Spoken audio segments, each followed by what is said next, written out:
My name is Mumtaz Maricar, and I'm an artist, actor, art teacher, art director, and costume designer for film, television, and theatre. I'm also currently doing my Master's in Pedagogy and Art Practice at LaSalle. I've been in the media line for 25 years, doing art direction and costume design. I absolutely love costumes, and I'm hoping to do more work pertaining to it. So I've been pretty much in the arts and media line for my entire life. For me, it was sort of like a natural transition that happened after I graduated from fine arts. I entered the television industry as an art director, and I gradually began to do costumes too. I've always had a fascination for storytelling in film, and very much a fascination for how costumes play such a major role in developing the characters, in showcasing the characters, and in how it silently tells stories. There are beautiful examples in the history of cinema and theatre in which a very big part of the actual storytelling gets conveyed through costumes, and how the actors react or act with the costumes by embodying them. It becomes very much a part of the character, and I've always been fascinated with that. I've also always been fascinated with using mixed media and unconventional media in my work. So any kind of material makes me interested to see what I can actually do with them. And costumes are, of course, no exception. I see costumes as characters and as moving sculptures, essentially. And yes, so that fascination for creating art that essentially would breathe life or would get a breath of life through the actors. To see living art and living sculpture was very much what got me into costume designing in the first place. Okay, let's see. So there are certain fundamentals I would think that a costume designer or an aspiring costume designer would require. Eye for detail is certainly one of them. Especially if you are designing costumes for the screens. Think about close-ups, for instance, for television shows or for film. Details very much do tell the story. As they say, the devil is in the details. You must be able to be flexible in terms of your ideas and idea generation. So a lot of my idea generation actually comes on the fly. And what I mean by that is, when you are working with a director, you have to be able to work very closely with the director, very closely with the set designers, the lighting designers, and the cinematographer, because you become a very big part of the storytelling. And flexibility is important because you have to create a costume that is going to be a part of that team. And it is a team that tells the entire story. So it's never a specific element that is higher than the other. Every element, whether it's art direction or cinematography or directorship or the story, costume or the lighting, they all have to work hand in hand in doing the job. So having the ability to work as a team and to be flexible with your ideas is extremely important as a costume designer. Understanding your materials is also extremely important. Well, for example, velvet, for instance, will not react and flow the same way as, say, chiffon. And if you're going to look at flowy materials too, like chiffon and georgette, they both flow in and look translucent, but they both again have different behaviors. So knowing your materials and knowing how the materials will react is extremely critical, because if not, you might have a beautiful end product that in the end doesn't work at all at telling the story. I think that it is really important to also understand how light affects colors or textures too. You really need to know how that is going to work, because sometimes, depending on how the lighting designer chooses to light a scene, if you pick a color that you think looks great under normal sunlight, it might just wash out completely under the lighting of the stage.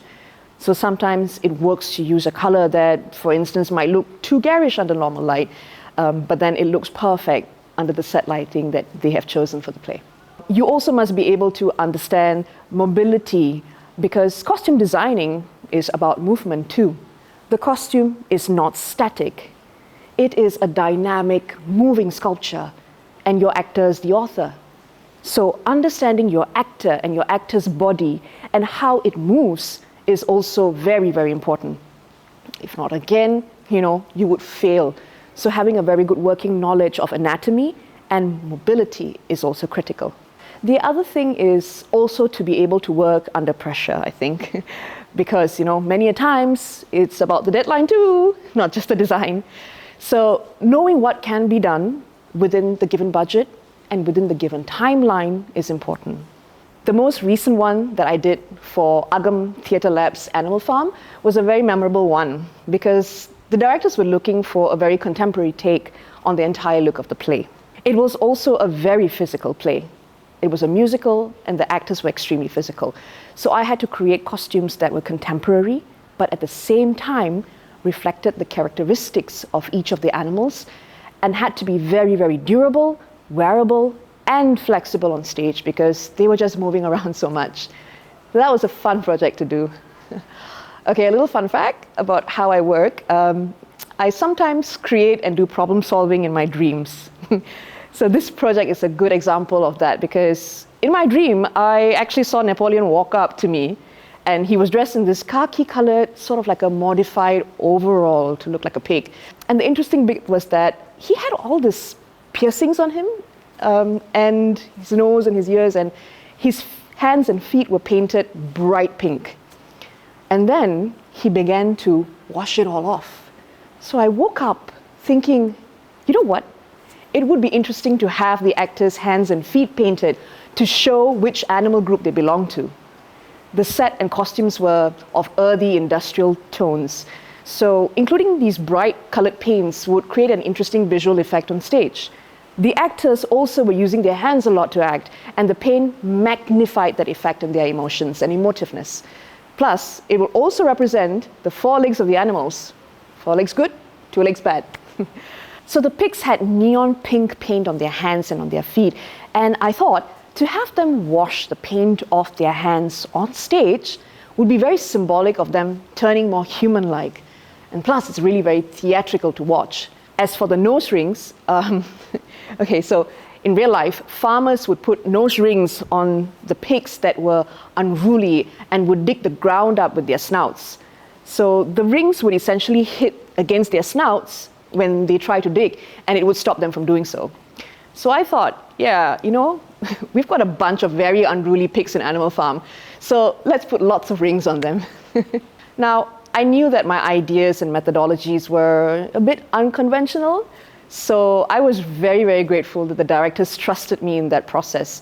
And it was really, really quite delightful to see it all come alive. Very, very delightful to see the actors get into costume and work with it. In fact, there were some sets of costumes that I modified based on how the actors moved. One example would be the crow Moses. He was, again, a very physical actor. And, well, he was a bird, and he kind of had like this, quirky sort of like a bouncy step, while he was acting. He walked around with this spring in his feet. And, of course, as a crow, he had to have wings. So I created a cape with individual flapping satin feathers. It worked really well for how he moved and worked the costume. As he worked his character, it worked the costume too. And so that partnership, between the actor and the costume, that was really very, very, very enjoyable for me to experience. Okay, advice for aspiring costume designers. Watch a lot of plays, watch a lot of film, read a lot, fall in love with material. You need to be in love with all kinds of mediums and material. Make them your friends, and they in turn will reward you with each and every design that you do. Do your research on art, architecture, culture, and history, along with learning about costumes, because these things, they influence each other. Being widely read and exposed always helps in the process of creating anything. Play a lot and have lots of fun with mixing things up. Try putting things that are conventionally not associated with each other together and see what kind of explosion of ideas comes forth. Definitely know your colors. You must have a very, very good working understanding of colors and what colors could actually mean for you and for the characters that you are working with. Another good skill would be to always understand the backstory of your characters. The life of the characters don't start the minute the play starts or the minute the film starts. They are the way they are because they've had a life before that. So sometimes it's really, really good to have that kind of a curiosity of what would this character been like or could have been before the story started. what brought them to this point in their lives, and trying to figure that out by yourself or with your actor or with your director would also pay off very much in the costume designing process. Thank you so very much for this opportunity to share about something I have so much of passion for and love so much.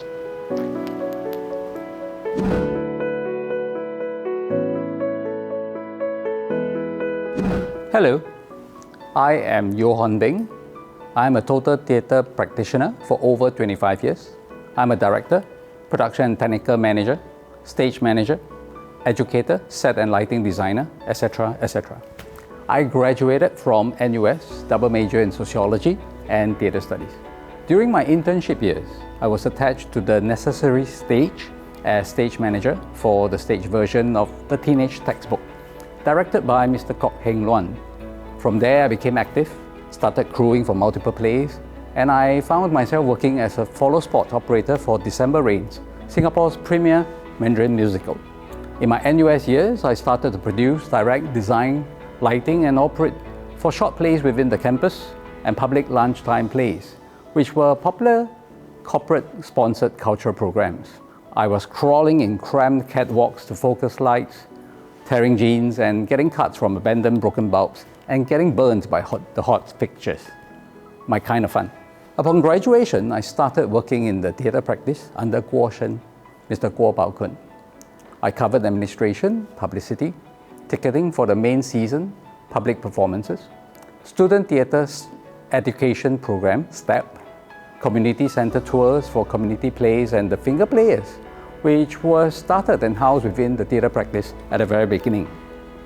I assisted Mr. Guo Baokun in stage management and lighting during our double bill performance in Jakarta, Indonesia. Thereafter, I started assisting Mr. Guo's younger daughter, Guo Jinghong's dance school tours and public dance performances in Raffles Hotel's Jubilee Hall and the substation, in which I stage managed and handled lighting and the operations. I continued to work with Mr. Kok Heng Luan, who was heading drama box with the company's community plays and playback theatre in stage management and handled lighting in the venues. In those days, we do make efforts to focus and gel up the venue lighting during the shortest of bump-in time and return the lighting state in a better focus during the bump-outs.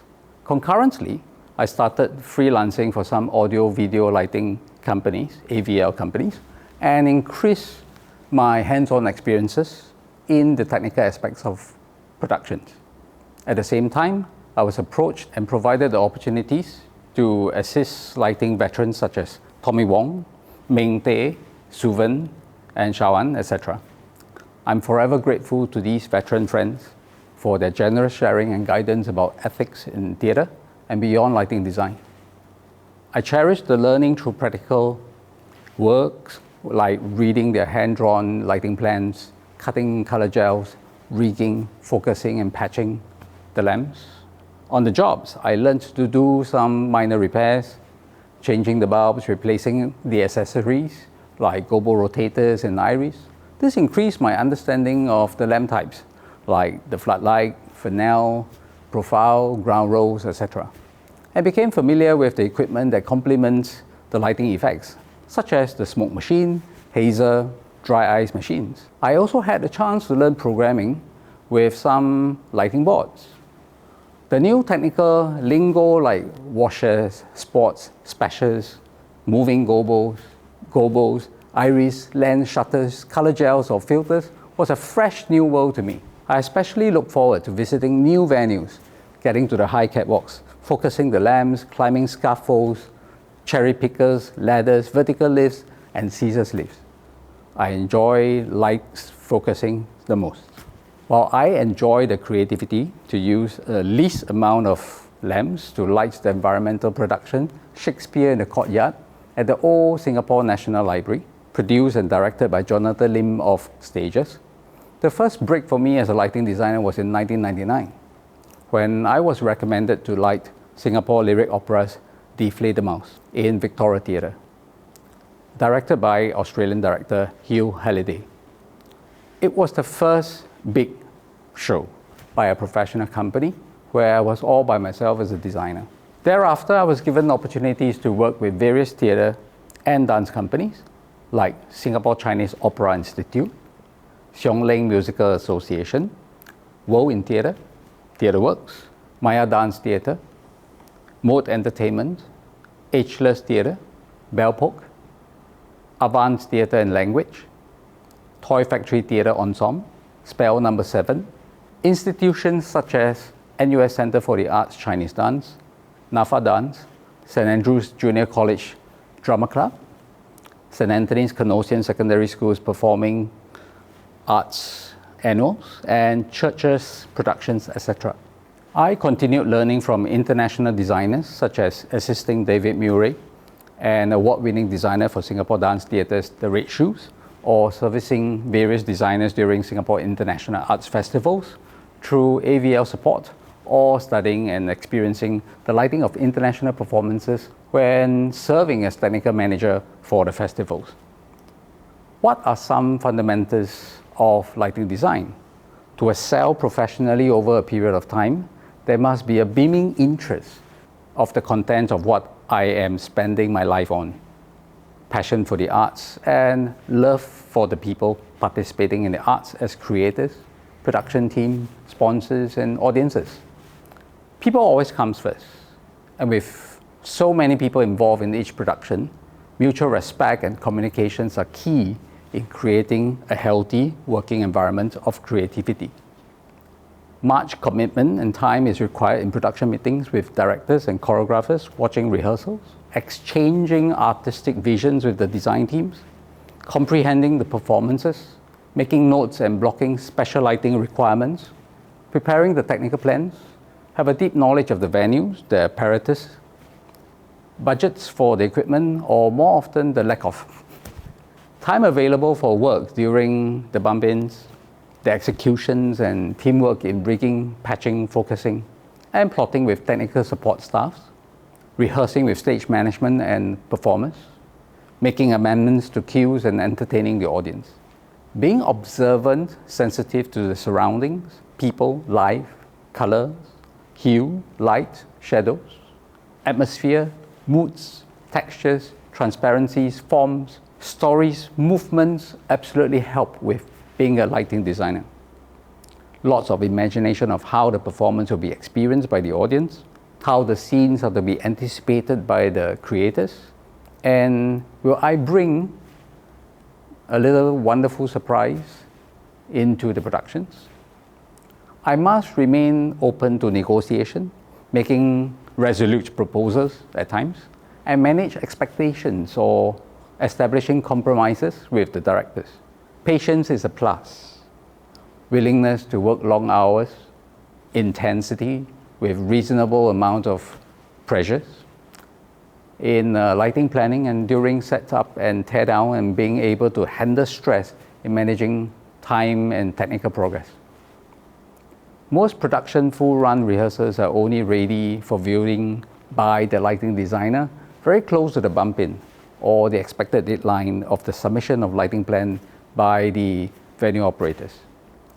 This usually poses an expected challenge to me to produce a lighting plan for the venue technical team in the shortest of time. In earlier production meetings, I must already inform the technical team on the matter. Decisions are made on expected equipment to be deployed, estimated manpower required for the setup, etc. Rushing the lighting plan may require long hours and overnight preparations. Conditions such as spilling of timing taken to install the set can jeopardize the lighting preparation time in the theatre. I can only speed up in focusing timing and assist the crew with setup, or focusing the sidelights and plot double quick time to catch up with the time loss. Technical failures such as faulty lamps affect the plotting and rehearsal timings. 2. In some productions, one may require plotting the lights blindly with no cast, or cast with no costumes on stage or set.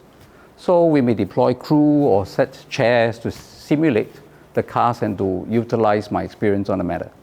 Over the years, I've witnessed veteran designers asking me about lighting states or differences of color filters when I was assisting them. It is about failing eyesight over age, and it's a job hazard. Us scrutinizing the differences in intensities of the lighting in the darkness of plotting sites. It is now more inconvenient for me to put on and remove spectacles endlessly while plotting queues. Every production is memorable beyond words to me. I will cite some with no order of preference, as each brings me wonderful memories. I had the opportunity to design lighting for at-age dance circles, Jing, a contemporary Chinese dance for the Singapore Arts Festival 2002 late night series at the old drama center at Fort Canning just before it's torn down.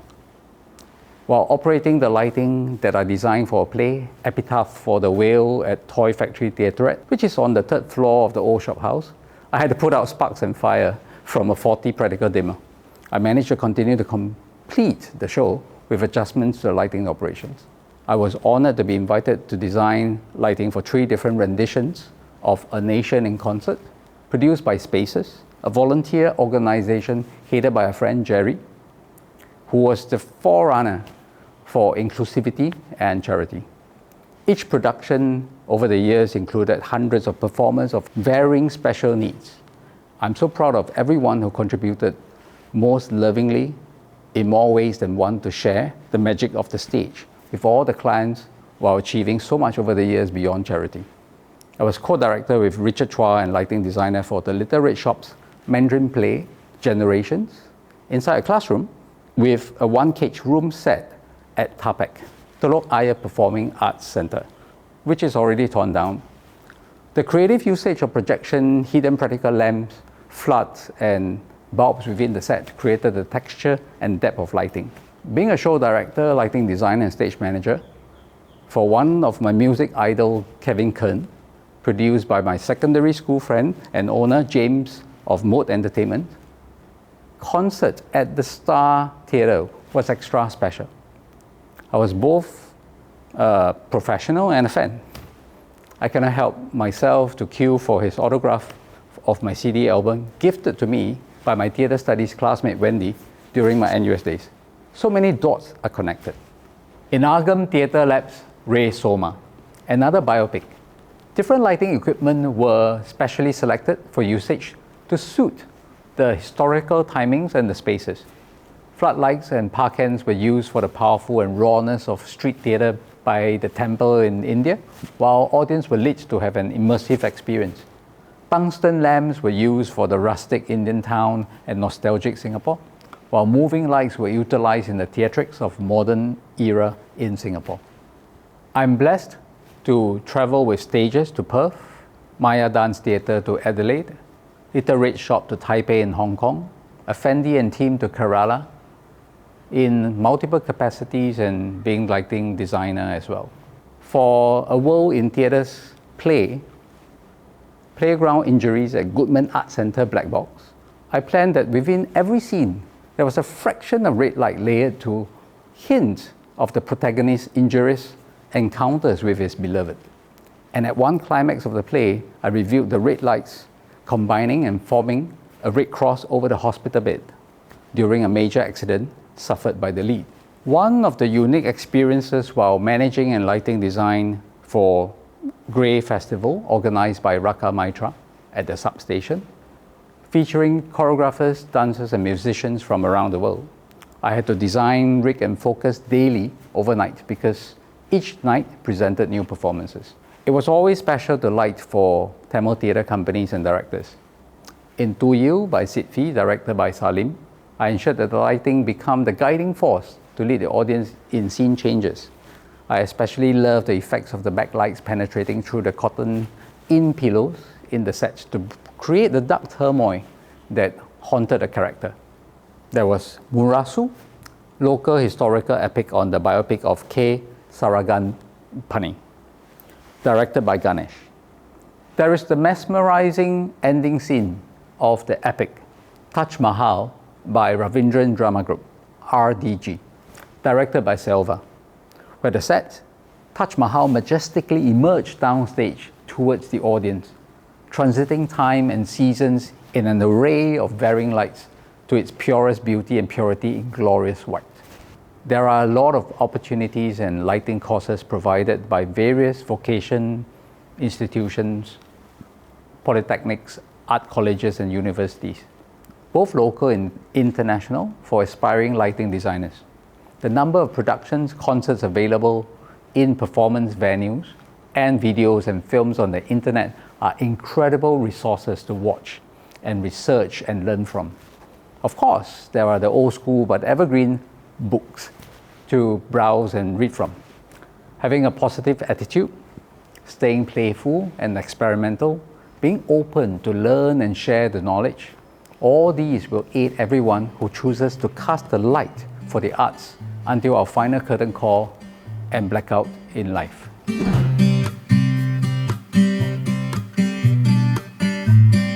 Hello, I'm Charlinda Pereira, and I'm a production manager and stage manager. In the last 7 years, I've been on a journey of discovering who I am and the role that I play with every production family I become a part of. A role which often goes unnoticed on stage, but is essential in keeping the gears of the production well-oiled and ticking like clockwork. But before I dive into what a day is like in my life as a stage manager, I would like to share with you how this amazing journey began. A stage manager is usually not something that someone decides to become when they grow up. For me, I've always found a home on stage, from baby pageants at shopping centers to singing and dancing at community events. Even in secondary school, I enjoyed drama classes and performing on stage with my guitar ensemble CCA. During my time at ITE, the stage continued to be my happy space, where I was in 2 musical productions, Fame and Becoming Hope, singing, dancing and acting. So when it came time for me to decide about what my future would look like, it didn't surprise anyone that I would be spending the rest of my life on stage, one way or another. But why stage management? Why not continue being in the light, a performer? Honestly, I don't know why, but something just clicked in my head that this was the path for me. At that point, I had recognized the things that I was already good at that would make me a good stage manager someday. I was resourceful. I turned toys into props and tapped on the skills of others to create performances. I was also super observant and had a sharp eye for detail. I noticed things in places that often go unnoticed in general. Finally, I could multitask extremely well and effectively from really young. But these are not the things that I think a stage manager should have to survive in the world of productions. A stage manager should have a good understanding of the creative process of the genre that they are working in, technical knowledge to support their planning and execution, and strong interpersonal and communication skills, especially since we are the bridge that links the different elements of the production together. These are the things that allow a stage manager to have the ability to work under pressure, the problem-solving skills to think on your feet, and the negotiation skills, confidence, and decision-making abilities needed to get the job done well. In my journey, I expanded my understanding of the creative process for different genres through exposure from my own experience as a performer, while studying for my diploma and degree in arts management, and working on different types of productions, from concerts to dance and theatre. Every form of performance has its own unique process, culture, and practices that a stage manager needs to navigate within. So being observant and being able to adapt to the different needs of the creative process allows you to effectively plan, communicate, and execute your role as the stage manager. One of the best decisions I have made in my stage management journey was enrolling into a technical theatre course at Esplanade. There, I got the much needed knowledge and hands-on experience in lighting, sound, and staging. I also was exposed to so many different types of productions, from setups to performances and teardowns. Being there was like a window into the world that I aspired to be a part of. When I was there, I got to observe how companies operate their shows, how different types of designs can be achieved technically, and expanded my network with people working within and beyond Esplanade. Though it was confusing for some when joining the course that my intention was not to be a technician, but a stage manager, my time there contributed greatly to where I am today. Today, I've been a stage manager for so many different types of shows. Some even in languages I don't speak or understand. So now that you're caught up with how I got here in front of you, what do I do as a stage manager? In every production I am on, I support, organize, and communicate with all the different departments such as lights, sound, sets, and costumes, to name a few. Yes, there can be more depending on a production. I also collect information from day-to-day running of a production, from rehearsals through performances, and even after a show is done. Some key examples of what I do is creating a rehearsal schedule.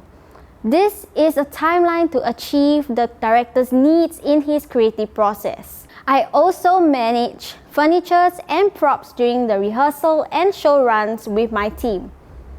Other things that I do is supervising the setup and teardown and ensuring the safety of the full company, where if someone gets hurt, we may not have a show.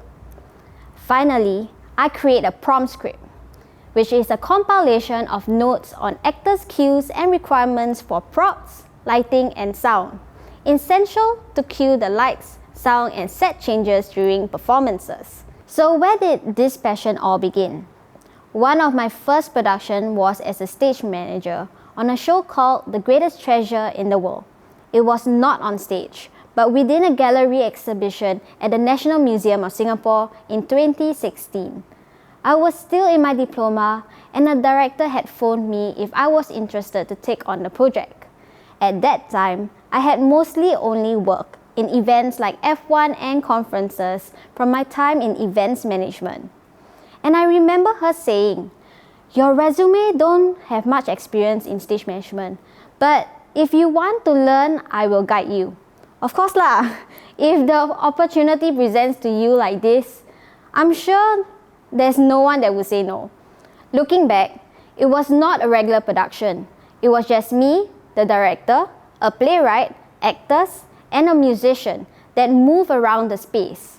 In this project, I was coordinating costume fittings at a costume rental shop with actors' schedules and sourcing and making small props for the show. As this was a site-specific performance, through rehearsals and trial runs, we were able to map out cue points and when to set and strike props, standby actors in between scenes for quick change without being seen by audiences moving around the space. Other than the performances, I planned when costumes were returned for laundry and collected for the next show over a span of 4 months. Another memorable project was Ray Soma in 2021. This was my first Tamil production ever. I was a little nervous at first because I could not understand the language, but something in me said that I could do it and take it like a movement piece or dance. As I did not understand the language, I requested that I would come in when they had completed their scene work and started going into their full runs. In these rehearsals, I noted their movements in every scene and seek the director's help in identifying cue points based on the actors' movements for key lighting, sound, or multimedia elements, after which it was giving reminders to actors when they missed those cue points. Another memorable part of the show is an example of how a stage manager needs to think on their feet whilst ensuring safety for everyone.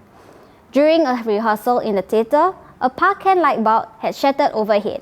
Immediately, I quickly informed my assistant stage managers to exit actors backstage to wait as they were barefooted. I had also informed technicians to sweep the stage once again and have the bulb replaced before actors were allowed back on stage to resume rehearsals without much delays. One of the challenges I faced when I was a new stage manager was that every production is unique depending on its needs and processes. So the role as a stage manager may vary from production to production. Different companies or collectives may also have different expectations of the role. Over time, I found it important to clarify at the start of the production what they would like me to support them with. Don't be afraid to ask. Also, if you feel that it's not within your job scope as a stage manager, offer to direct them to the right person or negotiate how the request could be addressed. Another challenge I'm constantly facing every day as a stage manager is taking care of myself. As a stage manager, you are constantly managing people with a variety of personalities, and you are always on the move and constantly alert to be able to react to the changes and provide solutions to any hiccup. So, how do you manage your stress and take care of your well-being so that you're always able to bounce back? Here's my tips. Plan buffers in your schedule where possible. This gives you time to mitigate problems that requires time, and if all goes well, you can use this time to take a breather and reset for what's next. Get enough rest at night. Without enough rest, it may affect how you handle stress from managing situations and people, and simply your body would thank you for the rest from the day's work of running around. Don't be afraid to ask for help or delegate tasks. Stage managers often work in teams.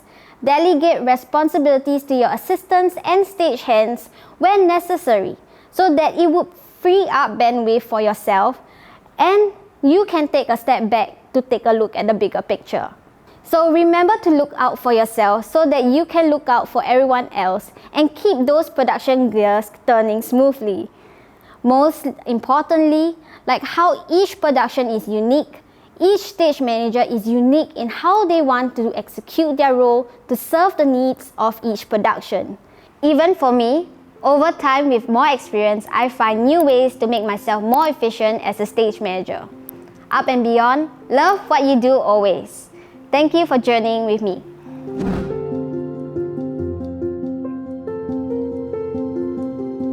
In the best case scenario, I think best form of creation is when it's collaborative, when everyone gathers together from the start and we bounce off our ideas, and so the work created through that is something that is, of course, far more satisfying for the individual also. But I think all of us probably have some experience of horror story where suddenly someone thinks that they can have like an overarching decision, even last minute, to change what you are doing or what your collaborators are doing. That can be, I think it's very disruptive. I think having changes or last minute requests is okay, but don't do it yourself. Go to the person in charge or the team in charge of that section and then discuss because I've had like weird scenarios where costume all set already and then steam everything, leave for the actors and go deal with something else and come back and then they're just wearing something else, or it's been pinned in a strange way and then they're like, oh no, we just thought that this would work. Whoever did it, we thought that we saw the rehearsal yesterday or the performance yesterday and I try this now. But there's so many other factors, right? Like if you want to change something, it has to be secure, because my worry is what happens when the actor goes on stage and then it falls apart. First thing is going to look terrible. I'll feel bad about it. People will see it as my design if it doesn't work. And then of course it's the safety also, the safety aspect. Same for all the departments. Safety is such a huge thing on stage. So that's a bit weird, I don't think. Yeah, I mean, I usually what I like to my students or crew, about how you never change the markings. You mustn't misplace the sets on stage. I mean, in case you have threats flying in the dark, and actors are positioned in the wrong place because the marking has been misplaced or remarked without checking through the lights. So it can be very, very dangerous. Regarding whether were there incidences of problems when there are star moments. I kind of recall decades ago, I was in the process of having a full dress run, and then suddenly the main lead actress wasn't on stage, and then we realized that apparently she was not satisfied or her manager wasn't satisfied with the hairstyling, and they disappeared from stage and went off to their own hairstylist in the middle of the run. So that was interesting because it disrupted everybody's sort of rehearsal, and everybody was kind of lost, what's happening. I think it's always mindful that when we are sharing the stage, we share the magic together, we work together, and that's most enjoyable. I mean, of course, I've gone through shows whereby we have to edit cues because certain segments of the play or performance are being edited to shorten or to change them in terms of scene changes and all that stuff. And then we will have to go through the editing. Everyone will have to collaboratively agree and reorganize our cues, be it sound cues, lighting cues, etc. And we will. That's the fun part, to work together. Yeah, I mean, even before we even start the whole process, the creative making process, it starts even beyond the beginning of rehearsals, right? Where we are presented with the vision of what the director wants on stage. And I feel that no matter what, it's the vision that we are trying to achieve together. Like, collectively, we have to make the decision to go into the same path and same direction. How we get there is up to us as like designers or as collaborators with one another. But at the end of the day, is the vision of the director, the whole purpose of the show, what is intended for that particular performance, and what is the experience that we want to present to the audience and the stories that we are telling. So in sense, the process starts from the discussions that we have, the initial discussions that we have before the rehearsal process, and then sharing it with the actors that, hey guys, that this is what we would like to put together. Can we get your input as well? And then along the way, we get more input.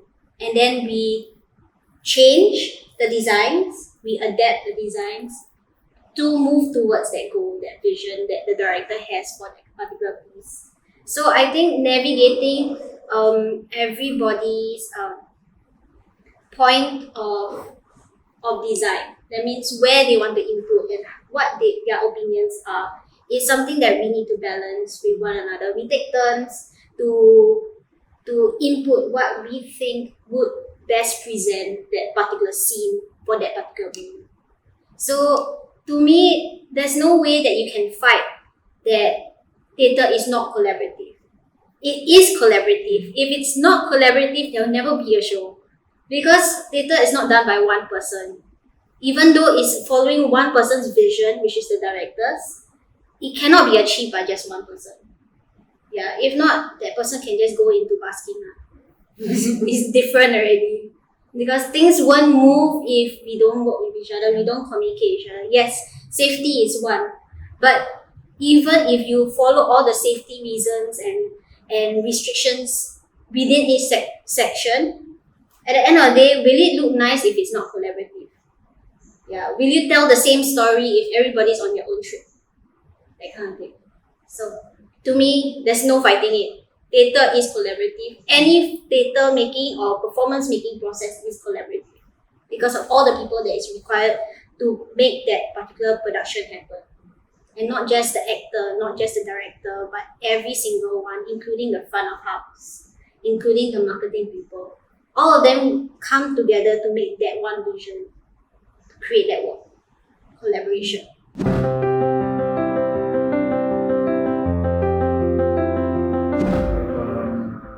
I guess having a space whereby it's inclusive, it's open, for people to come and hang around, chat, chill, share ideas, from all aspects of the arts and even non-arts. Like Andy Warhol's factory. Yeah, I mean, we used to have S11 at the old National Library outside substation. It was one of the best gathering spaces, like left, right, center from all the theatres after a show is done. Everybody from performers to production crew are there for supper. And we are dedicating songs to one another, eating money, whatever. And then you are getting jobs, you are having conversations. You're switching, running from table to table to say hi to friends. I think at that point in time, there's a lot of energy, a lot of good energy, a lot of, hey, are you interested to work in this production? Hey, what are you busy with? Where do you just come from? Is it Kallang Theatre, Jubilee Hall, Victoria Theatre, etc.? And people are constantly, having a good time after production. I think now with all the more professional, there are more full-timers, everybody is kind of more bogged down with it as a job, tiring because you have to work more, for example. Maybe at different phases of our life, with families, people are more in a rush to get back to work because there isn't that sort of common space. Maybe individual companies, they will gather, maybe at a pub or at a coffee shop or whatever, but it's not a space where it's collectively the whole industry more or less gathers there almost every night. And that was where the network was. I miss that. And I wish we can have one such space again that we can call home. I don't know about that, right? Because I've been around and we do still have spaces where we hang out. Maybe just a different generation of TECHies that hang out together now. So, I would say like for my generation of people, I think most of us come from a art school background because now you can study in art schools, right? Compared to way back when. And most of us always hang out at these like Prata Place, Chinani's. Yeah. So it's the Prata Place that's in between NAFA and the cell, and that is the place that we go and hang out and brainstorm like our little ideas of what we think we can do with the little resources that we have. Most of us are all starting out in the industry, and that's where we also like introduce ourselves to other groups of people that are there as well, who are also like in the arts and also starting up. So I felt that even when I moved into the industry more on a full-time basis, it was also quite interesting to see how different groups of people hang out and where they hang out. Like for example, when I do productions at Esplanade, they're always at that one bar, and we will talk about anything and everything under the sun, including the work that we do. And that's where you also get to meet people from other productions, because in Esplanade there is like so many venues, right, and so many events that are running, and that's where you bump into people. Like you always have this experience where you see this person before but you don't know who they are, but you know that they are in the industry, and eventually in one of those occurrences where you are drinking and having fun with your own team, that you'll be able to meet them or be introduced to them and all this kind of stuff. So there now are it's more localized locations, based on where they finish their work from. Yes, correct. Back then it was more Everybody would just go there. There was only one point whereby everybody will congregate. Maybe the industry then was smaller. Now it's That's a bit bigger. That's true. There is more theatres a lot more venues. a lot more venues like Star Theatre and all these kind of people from everywhere else, MBS and all this kind of stuff. So I don't think it's possible to hold one place with all these people. It's too far away. Maybe Grab is also too expensive to go. So For me, I don't know. Ideal situation, I think it'd be really fun to have like, because when you mentioned about S11 and how everyone was there and you just find strange collaborations, and I thought about, my mind went to Andy Warhol's factory, right? It'd be really cool to like, I don't know, just really randomly, like, I don't know, as a costume designer, maybe a play always starts with a director or a story, right? And it goes to a director. But what if it starts with a costume designer and a light designer? It's all possible.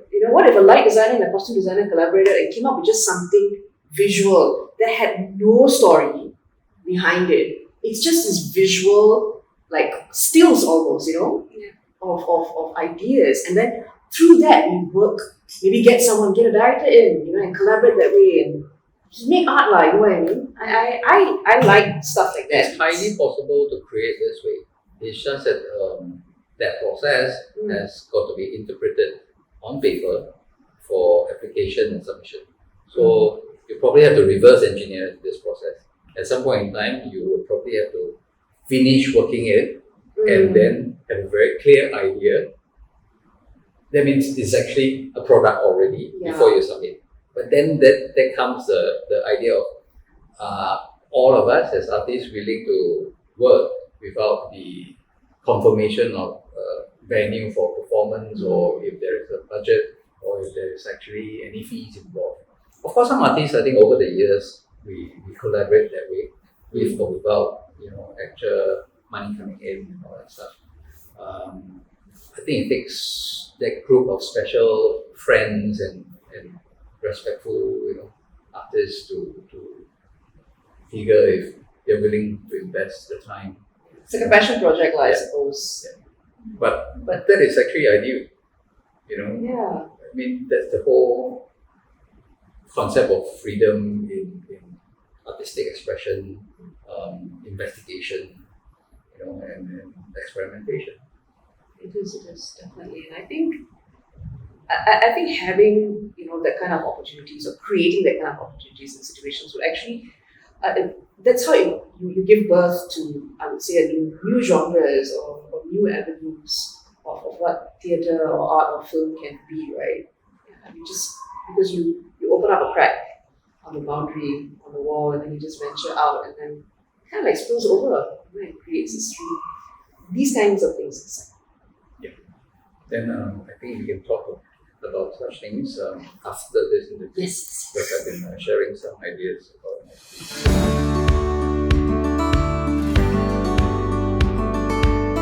If you look at my background is fine arts, right? I'm a painter, in installation arts and all that.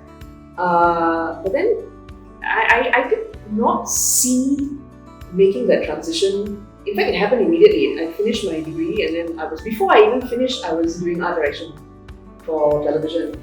But I never saw it as for me, it was just like a very normal transition to do. I didn't need to study art direction or anything. Because for me, it was just art. And visual arts, it's something which you see in all the mediums.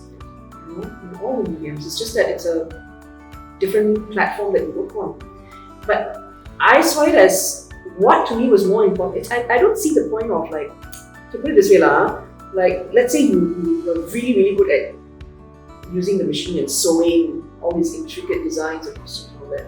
But if you don't have the knowledge of storytelling, or you don't have the knowledge of history of different countries and different epochs, you can't tell a story at the end of the day. Because story is king, you know what I mean? Story is king. So for me, it was about that. My background, I applied all that knowledge that I had in fine arts into film and television and theatre. And whether it's TV, the screen, or whether it's theatre, both of them, for me, what your team said, it's always a collaborative process. There is always the pre-production on both sides. There's always the practice, there's always the fine-tuning, and then there's the day where you actually perform. So for me, both of them are collaborative. I didn't see much of a difference or difficulty in transitioning, but that's my point of view. As I did not study theatre. I guess if you observe the veterans, performers or even designers in the industry, at the very beginning, people were just passionate. They were lawyers, they were engineers, they were people from all walks of life, rushing to the theatre or the companies, for 7 to 11 rehearsal, and then running, for the last bus again to rush back home and go on with their life and their work, and then coming back passionately the next day for another rehearsal. Most of these accomplished performers are actually not, graduates from any specific art schools, universities and all that. in a sense. I mean, it was a time of apprenticeship. It was a time of interest, passion, commitment, visions. I learned lighting design through practice, through work, through apprenticeship from all these very generous veterans, who helped us share their knowledge. And we learn, we don't become a lighting designer overnight. We became lighting design. I become a lighting designer when they think I'm ready and they offer me, a job, or they recommend me a job, in that sense. And there's a lot of generosity and love and sharing and caring, to groom the next generation, from these veterans. And but of course, for myself, because I do graduate from theatre studies and sociology, I mean, both aspects do help me, with certain foundation to understand society, people, psychology, the principles of arts, poetics, etc. To ground me, I think that is relevant. But if you ask me which is more important or which is the only way, I think we can search and journey into the arts in our own way. I mean, you can be, well, okay, I mean, I'll give one of the greatest examples. When I was with Kun in Jakarta and we watched a show, Some Take Time, by one of the other groups there, I was told that one of the performers, his daytime job is actually a road sweeper, but he is an actor on stage, at night. I mean, theatre was at ease for everyone. As long as you're passionate and you want to engage in it, there are always opportunities, for everybody. Whether you are learned in the craft or you are keen to learn, or you have the special, divine gift within you, to pursue. I just think that going through arts management for like 6 years, right? I kind of like studied what's that called? How the arts in Singapore has grown.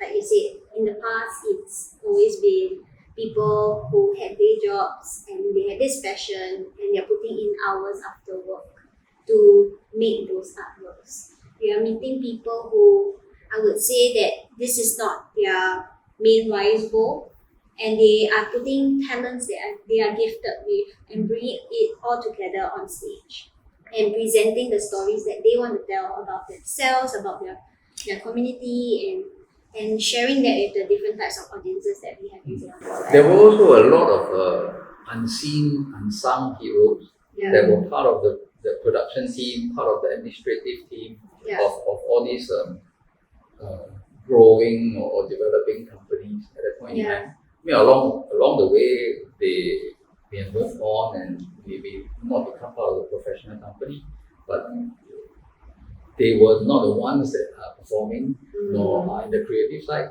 but they were really part of the anchor, of such company. I mean, I'm just remembering some of these unsung heroes as well. Yeah, but I think as the years went on and we developed as an arts industry, I felt that the demands of what is required of someone to come into the industry has increased. Because the veterans are already there, right? They are already at a level where they are skilled and they can do certain things. And when you want to come into the industry, it's very hard to come in without any prior knowledge. So I think that was one of the reasons why I went to NAFA, why I went to LaSalle, is not only to read and study about the history of where we were, and also study about like the terminologies that are required in the industry, or study case studies, like I say, looking at case studies of how things were done in, not just say in Singapore, but in the UK, in Australia, in the US, where we adopt these methods of work from. But I feel that in that 6 years in school is where you also meet people with common interests, like who are also interested in going into the industry, who may be your future colleagues, and people that you can collaborate with. I felt that school gave people who wanted to go into the industry a space to bounce ideas, and at the same time you're also making contacts with the lecturers that are teaching you who are already in the industry. Though sometimes it is hard to touch on topics or teach in a classroom on things that you cannot see without, like, let's say, equipment, and you have like 40 people sharing one equipment. It's sometimes very hard to learn anything from that.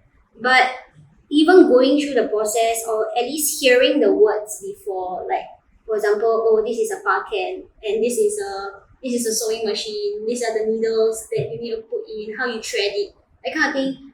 Even though it's something like, at that point in time when you're learning it, you'll be like, hey, what am I going to use this for, this kind of things. But after a while, when you come out into the industry, you realize that, oh, because I know this, because I understand what that designer is talking about, or what that actor is going through, or that kind of thing, then it becomes easier to process what is needed at that point in time.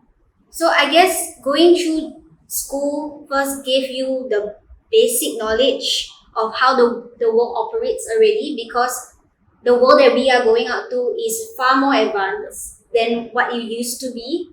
And it also creates the network that you, within your own peers, with your lecturers, and also when you are in school, you're forced to take on internships, right?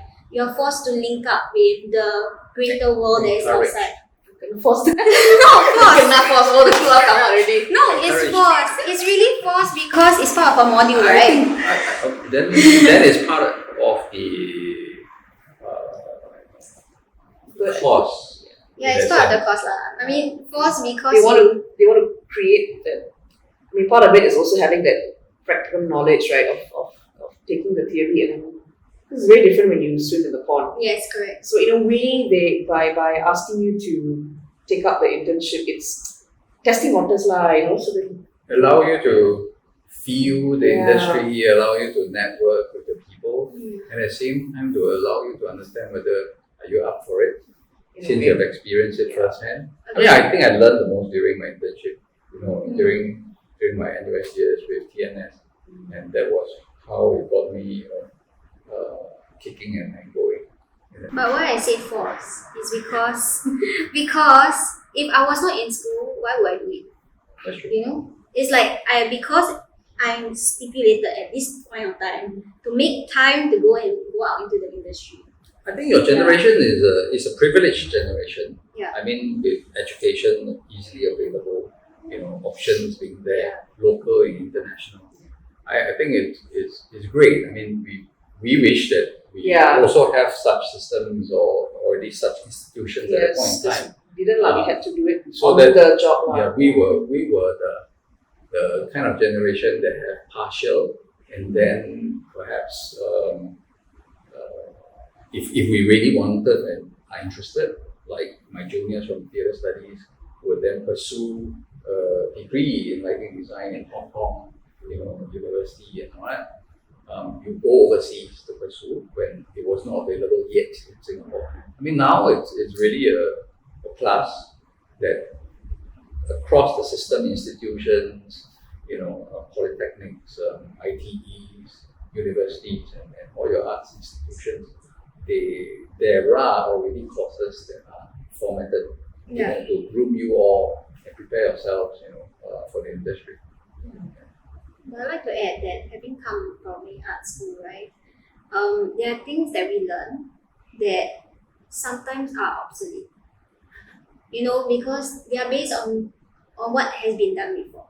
And we're coming into an industry that, like how you say, it's forever changing with the growth of new media, new technologies. What theatre we see today on stage it surpasses what we did in the past. So I would say that if you're gonna graduate from an art school, it doesn't mean that you're gonna be a leg up to someone who is from another industry transferring over, that kind of thing. It's more of like it gives you the foundation, but you still have to work hard to learn and grow with the industry and find the right people to like you said, apprentice. Find the right people to connect you with more right people to bring together that growth that you need to develop yourself in. Healthy mentor. Yes, correct. And that's where AGAM Theatre Lab comes in. Yes. Healthy mentorship.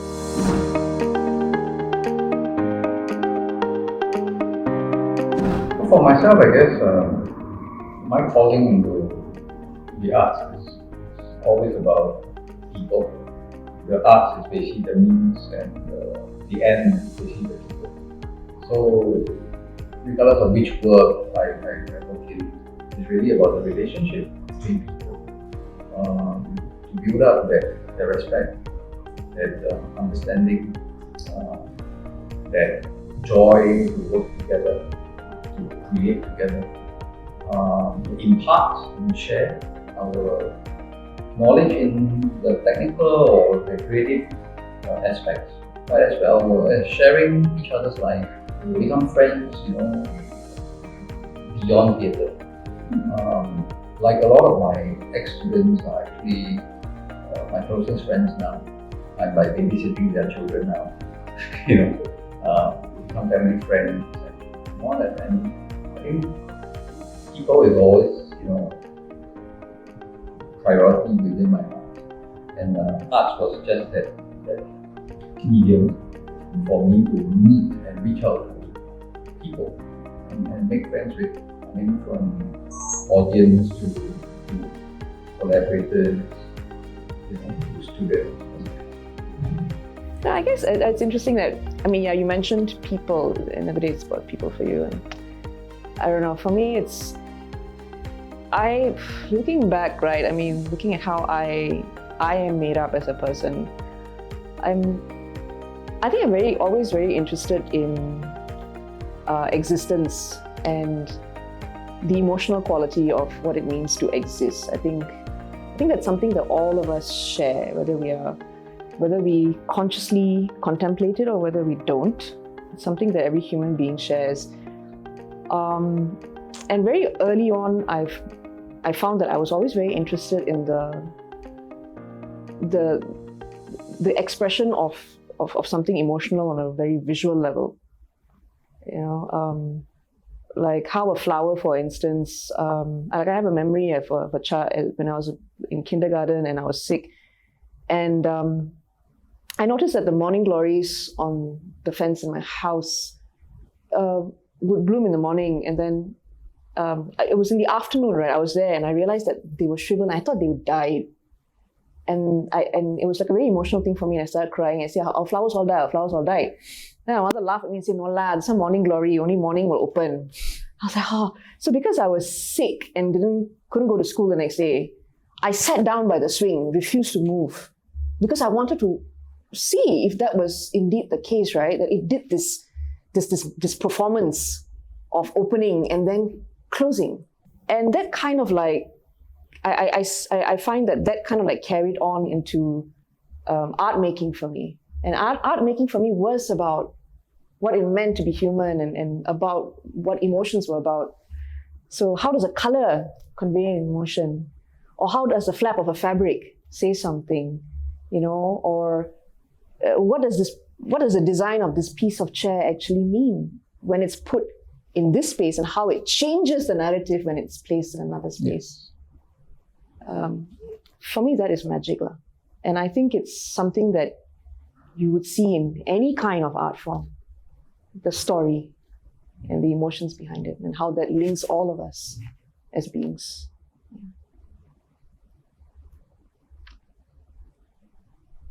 I do this because this is the only thing I know how to do.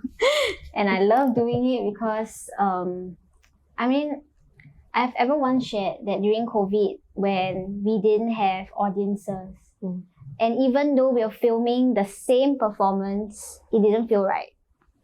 Because there was no human being in the space to breathe the same air, to feel the same part of that moment, you know, like the collective sigh or the collective laugh.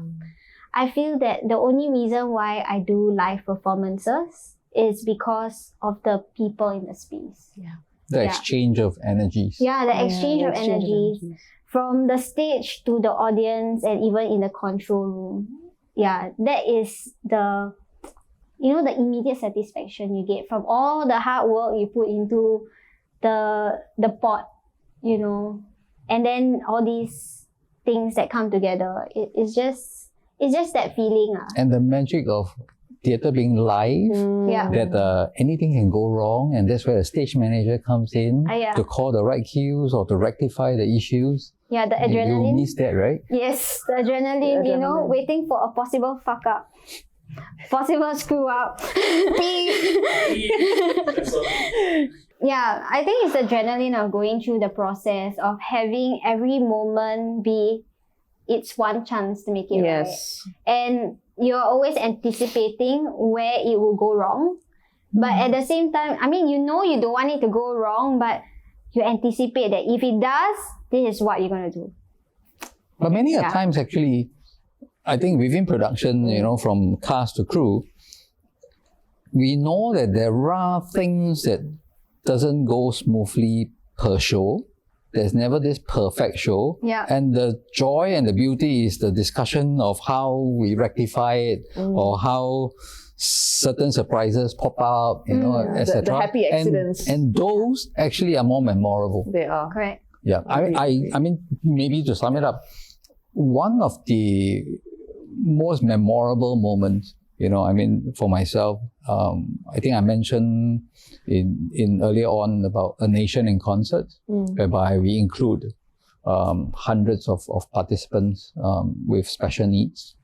And there was one day in Esplanade Theatre, somehow the CD that we're playing, it was still CD, not for the song.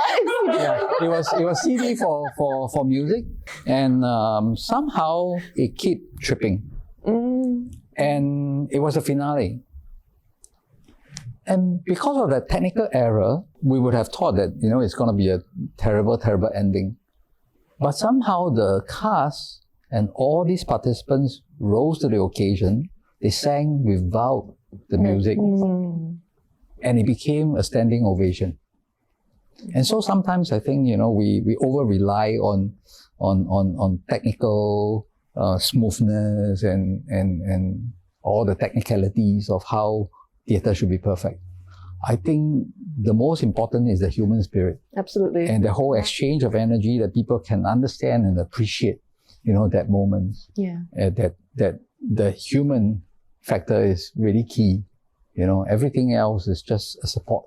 It's the connectivity Yes. and the camaraderie that we all share, right? Like sometimes we know, you know, it's not something, it could be a set issue, it could be a costume issue, it could be light or something, but we already know, alamak, like something, okay, did not trigger right, you know, did not go right.